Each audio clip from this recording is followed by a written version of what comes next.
On paper, Deborah has it all. She's the CFO of a well-known accounting firm in Boston, married for 23 years, 3 healthy kids, a vacation home on the Cape.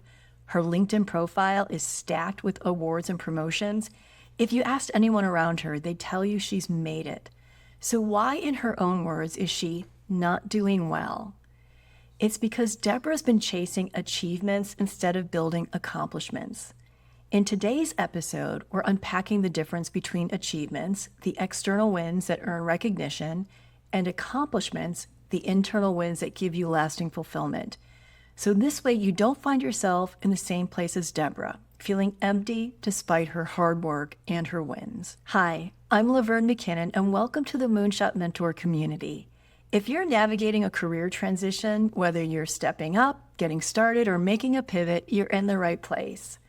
I'm a career strategist and a grief recovery specialist, and I love to help people going through career changes sort through the noise, spiritually, strategically, and tactically, so you can make moves that actually feel aligned. There's no need to go it alone. Let's find your next move together. And if you enjoy this video, please subscribe to my channel for weekly videos covering all kinds of career moves. Okay, here's how I think about achievement versus accomplishments.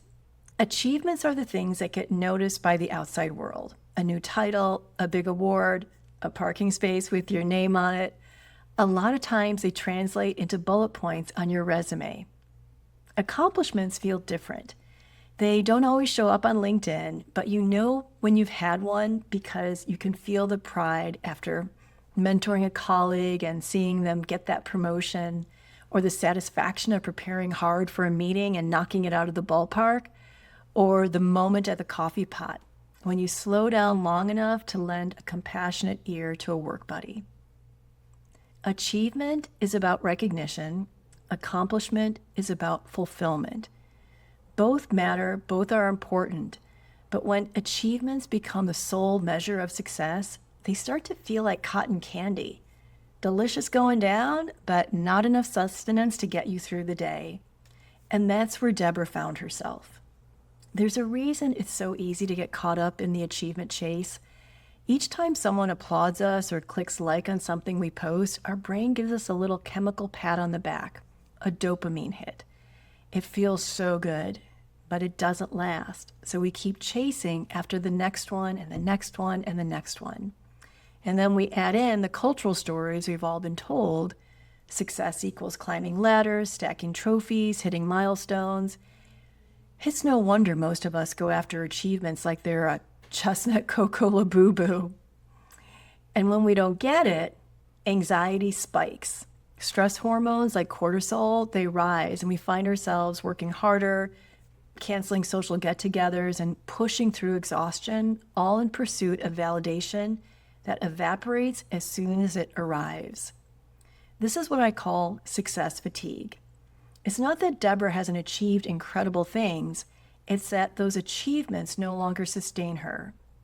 Without a deeper anchor of living her values, the ladder she's been climbing, it sort of feels like it's leaning against the wrong wall. When we measure our worth solely through achievements, 3 things happen. 1, we burn out.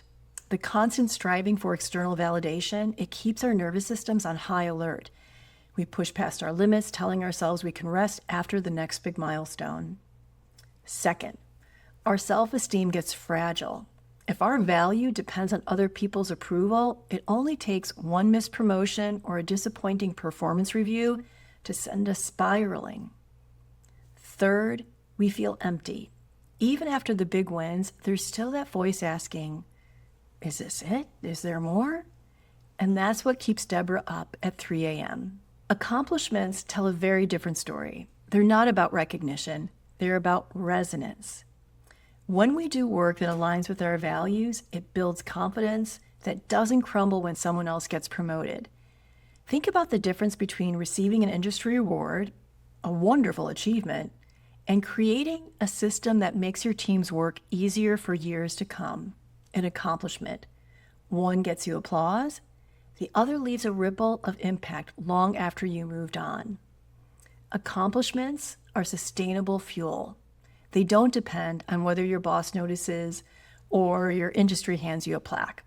They depend on whether your work connects to your values. So if you're listening, if you're watching this and thinking, whoa, that's me, I've been chasing achievements, you're not alone and you're not stuck, because there are a few places where you can start. Ask yourself why before saying yes. Is the thing you're looking to achieve tied to your values, or is it just about keeping up? Notice the wins no one else sees. Keep a journal of the things that made you proud, even if nobody clapped. Celebrate the process. Your growth counts, even if the outcome isn't flashy. And write your own definition of success, not your boss's version, not Western culture's version, not your industry's, yours. These practices don't mean abandoning achievements altogether. They mean putting them in their place. They're external proof, not the entire story. Let's head back to Deborah for a moment, because she started to realize her accomplishments have been there all along. They just weren't the ones that she was measuring or paying attention to. The pro bono work that she championed that helped a nonprofit keep its doors open, so awesome. The financial lessons that she taught her teenage son, very cool. The colleague she coached through her first big role, oh my gosh, that's a treasure. And those were the things that lit her up. Achievements decorate a resume, accomplishments nourish a life.